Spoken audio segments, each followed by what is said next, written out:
Hi, Ross. How are you? Good, Whitney. How are you? It's nice to finally get together on a one-on-one chat. Yeah, absolutely. I'm doing well. Thank you. So, would you mind introducing yourself? Sure. My name is Ross McNary. Typical testimony from the church. My dad's family met the workers about 100 years ago, and my mom's about 85 years ago. So there's quite a bit of history there. Um, I have an older brother. My mom was diagnosed with cancer when I was 7, passed away when I was 10. Dad Wow. remarried that year to a lady that had a boy. I think he was about 6, and then they had two more. So there was five of us boys. Hmm. I stood up a convention when I was 10, the year mom passed away, and then I was baptized at 14. So I was very content to outsource my salvation to the workers. Felt that simply showing up at meeting and enjoying what they said was in fact serving God and being right with Him. And we'd have visits, social things, meals with people, and I'd always feel that it was wasted or it wasn't edifying unless we had a spiritual visit. But realizing now that that was talking with the workers, what Hmm. worked, some workers said, um, who was going to meetings, who wasn't going to meetings. I, I never, I never really would have talked about Jesus. Like I wasn't a worker. It would almost have felt presumptuous for me to talk about God or Jesus. It seems so ridiculous now, and very much bought into the salvation by works and pleasing the workers. We've lived in three different provinces, had meeting in our home in all three of those, and it you know doing what the workers asked. It's that their job was to be the spiritual leaders. Talk about outsourcing your salvation. And I've even talked about it being God's perfect plan, that they looked after the spiritual side and we looked after the natural side. They didn't have to have a job and worry about all the stress of making a living. And I felt that was the way it should be. And as ludicrous as it sounds now, I looked to them for, you know, as God's authority, God's will, and pretty well every aspect of life. I've even, said to people that, oh yeah, of course, sure, the workers have never had kids, but they've seen a lot of kids being raised, so they know what works and what doesn't work. Uh-huh. It seems, it's interesting that the video that was come out with Sherry this last night. I Mhm. watched it, and just watching her try and explain it to those two people that came from the Mormon, it just sounds ridiculous, but Mm. that's what we believed. It's what was normal, and Mhm. it seemed reasonable at that time. Mhm. So, how do I put this? I very much bought into this being the one true way, and being friends with the world was enmity with God. So it makes for very poor social skills because it was a very kind of a detached, condescending pity that I had for everybody else. So I never really got to know anybody. It really makes for very stunted emotional intelligence, very poor social skills, and Mhm. getting along with people, any kind of conflict resolution, because of makes you very narrow-minded. It's Mhm. a very limited interaction with what we call outsiders. Mhm. It's kind of sad when I think back about it. So as far as the beginning of the crack in the armor, so to speak, um, I I like Hallmark movies. I love the happy endings, even though they're quite predictable. So Mhm. I like the Chicken Soup for the Soul series. I just didn't like those stories.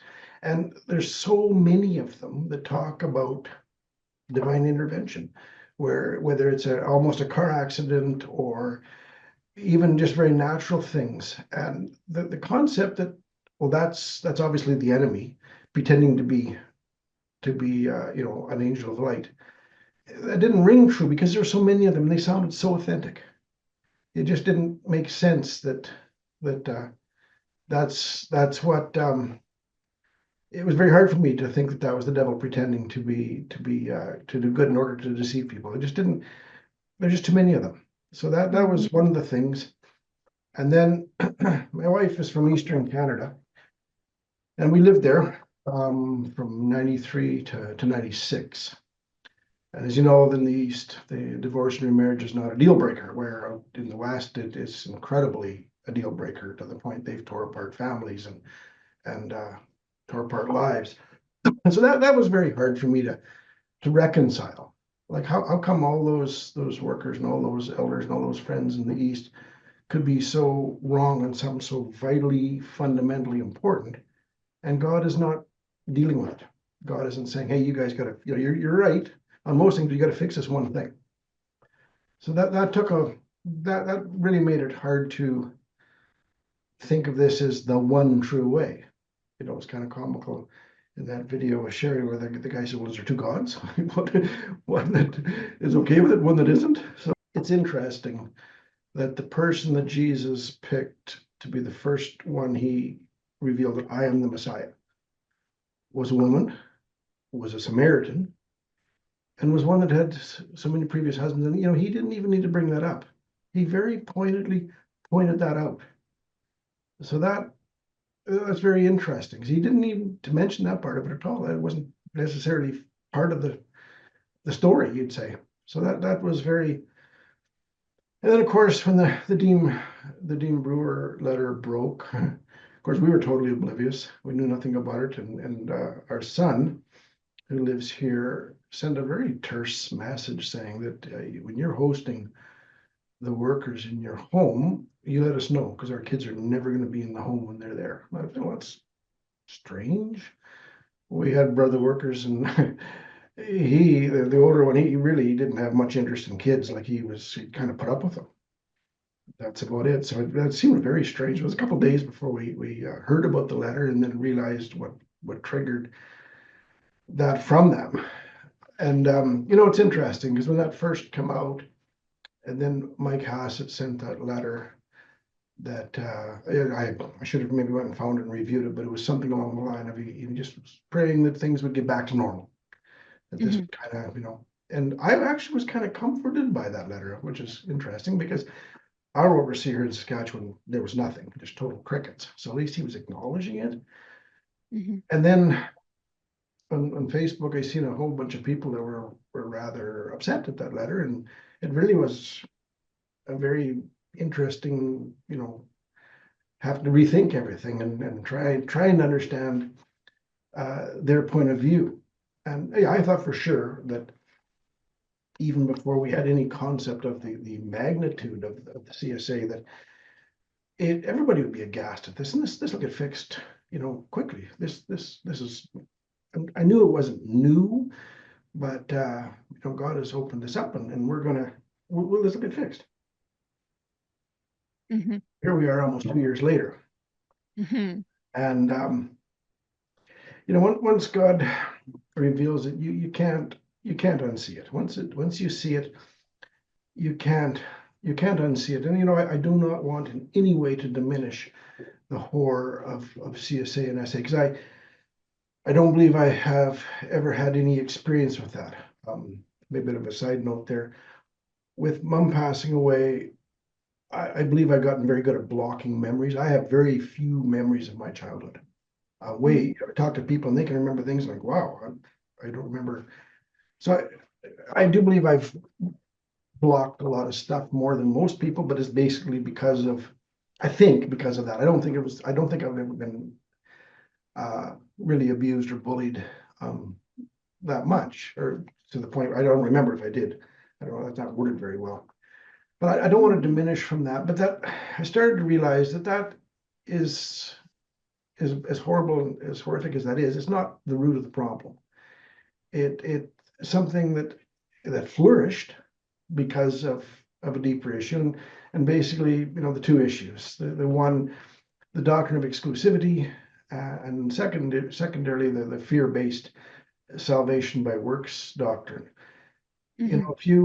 If you discovered that there was a teacher at your kid's school that was abusing the kids, and the principal and the school board really weren't going to do anything about it, well, you wouldn't even think about it. You just pull your kids out of that school and they go somewhere else. Like, it wouldn't even be a Mhm. question. But when you think it's the only way you can go to heaven, this is the only way, well, then you got no choice but to put up with it. Mhm. So it's this fear-based salvation by works. It appeals to our human nature Mhm. because it's my efforts, it's my Mhm. willingness, it's my works, it's me. It's all about me, Mhm. and it kind of sidelines Jesus, doesn't it? Like, being a country music fan, I just love that Alan Jackson tune. It's all about him. Mhm. That is so true, that it's all about him, and it does. It's hard to get your head around that when you're so used to, I've got to do better, I've got to do this, I've got to do that, and so it's but I got to be careful because I've spent 50 years or so thinking that the workers in this way was all good, all right, all perfect. This is God's will. Mhm. And when you realize that it's not, it's just so easy for me to think, well, then they're all bad and it's all evil. Mm. And Mm. it's never that black and white. Mhm. And that was one thing that really was hard. Like, I remember when Dean Brewer would come to our convention, um, and I remember I can't remember what the other guy's name, Harold. No, can't think of his name right now. Another one that I thought a lot of. I really enjoyed when they come up, and I was fed, and it was really hard to come to grips with what what they were doing, and realizing that God was feeding me and using something that was not perfect, was not right, because of my desire to learn and to hear. Um, I guess I didn't put a lot of thought into that, how to word that, so it made Mm. make sense. I But know what you mean. Mhm. it's so it's interesting when they tried to, when those Philistines wanted to return the ark because they realized that there was kind of a little hard on them, and they took those two milk cows that had just calved, and they made up that plan. That was their idea, and God listened to it, and God did it exactly the way they had prayed. You could say their prayer, the way they had. It was their idea, and God went along with it. So anyway, some of my truths. Um, One thing that came clear to me here a little while ago: God made every one of us unique. He didn't have 12 or 15 molds and templates that were one of 15. Every one of us is unique. With different traits, different characteristics, different gifts, as we would call them. So it's certainly not a stretch to think that He has something different in mind for each one of us. And we've had this idea that we had to be all the same. We called it unity, right? For unity in the kingdom, which basically was conformity. But and again, here we've had that same idea that we're right and everybody else is wrong. And we got to be careful we don't use that same line of thinking even now. God has revealed this and this and this to me. Well, if you don't see it, you're wrong. And how can we, excuse me, how can we judge what God has shown someone else or wants someone else to do? Like Jesus told Peter, "What's that to you?" It Mhm. and it's so easy. It's one thing that I find discouraging on some of the Facebook sites, the X2x2 Facebook sites, that people are so angry at those that are still going to meeting. and Mhm. those that are going to meeting are so against those that have left. And Mhm. but it's not, who are we to say what God has in mind for each person? Getting back to this idea about having different rules or different instructions for different people. Back in the farm when I was a kid, Dad would have different chores for each one of us. Basically because of our wide range in ages, our abilities were different. But if I'd overhear him tell my brother to do something, I think, I'll go and do it quicker. I'll do it faster and I'll do better and that'll please Dad. Well, it never did, because he'd look at me and say, "Did I ask you to do that?" And it's good for me to be mindful that what God has asked this person to do or that person to do, that's really none of my business. And for who am I to say, well, you're not doing what I know God wants me to do, so you're not doing what's right. Concerning women's dress and this concept of modesty, that's a word that I think is totally perhaps changed in meaning a bit since the King James Bible was written, for sure. Um, Today we kind of seem to have a bit of a sexual connotation to it. And really Mhm. the definition of the word is, it's like moderation. It's not to be really one way or the other, really different, one extreme or the other. And our women are different. They look different. They don't wear makeup. They don't wear jewelry. And so is that modest? They stick out like a sore thumb, especially with their buns and their Victorian era dress. And so is that, Judas identified him with a kiss because those soldiers didn't have a clue who he was. They wouldn't have known which one he was. Judas had to identify because he didn't look any different. He didn't look any different from anybody else. And it's so interesting that it's the women that have to look different, and it's not the men. Of course, that's a total different another thing we could get into quite deeply about the patriarchal and how, I don't think it was a mistake. I don't think it was a coincidence that Jesus chose a woman to be the first one he revealed himself to when he rose from the dead. And then he had to, basically bawl the disciples out for not listening to her, not believing her. That so that it says in Christ there's no Greek nor Jew nor male or female, and it's well that brings up another thing. Sure, we've got that verse, Jesus is the same yesterday, today, and forever. We put a lot uh, on that verse. Mhm. And, but God has changed the world in a lot of ways, even in our lifetime. Just a very shallow example, or to explain what I'm talking about. Smoking.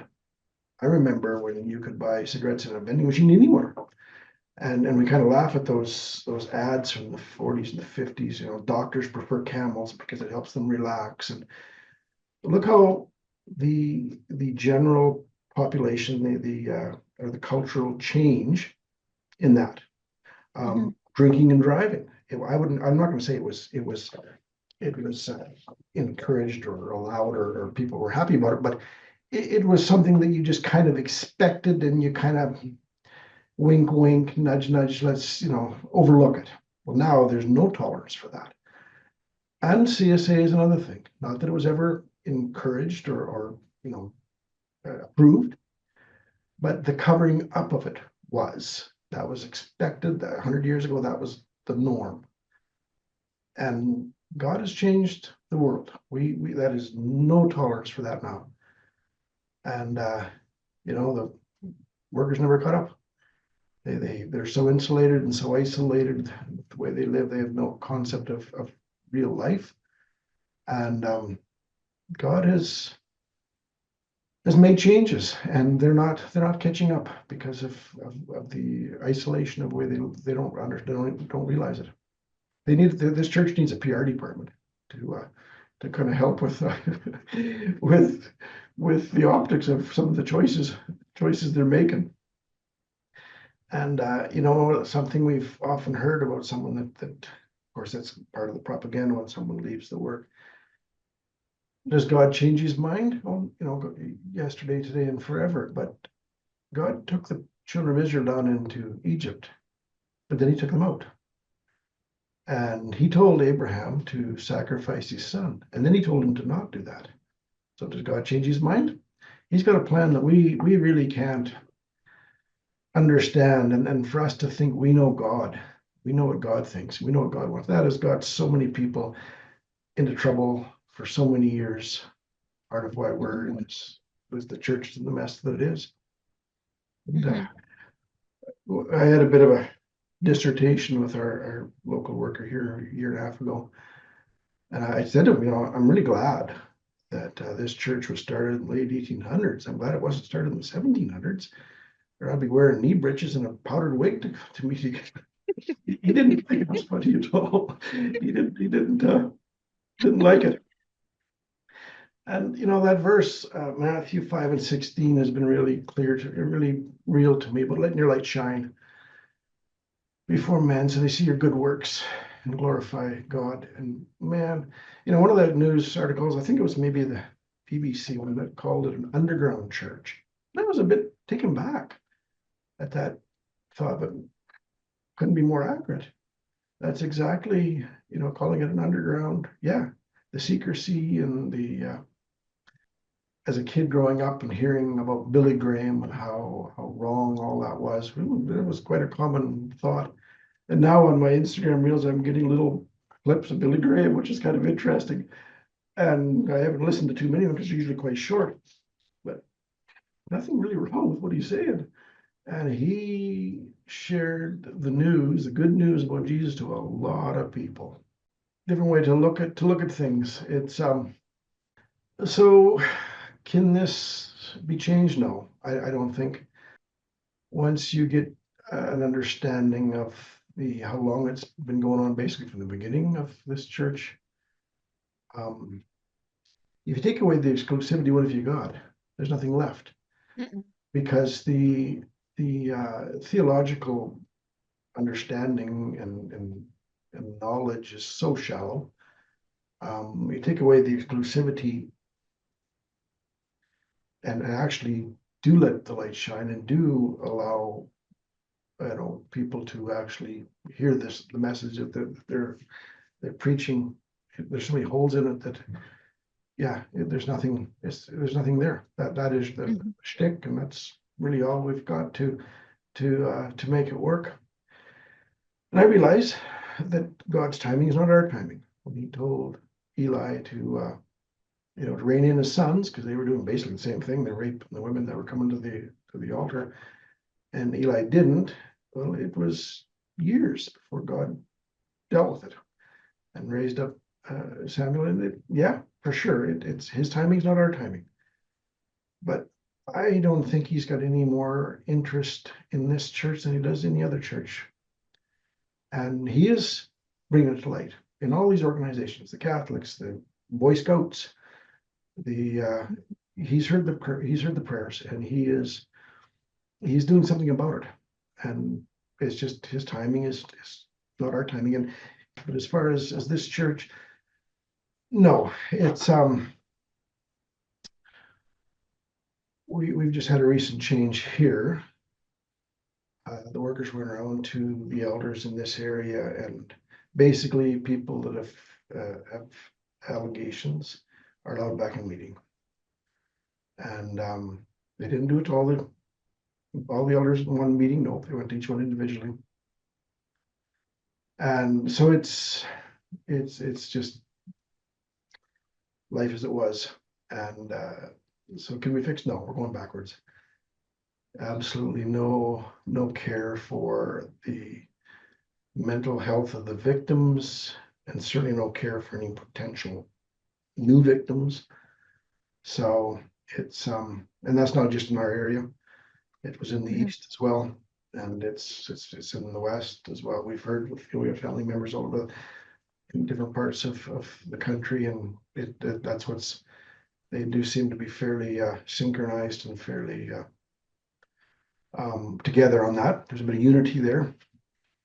So we're basically done, and it's hard. It's I we've been going to meeting. I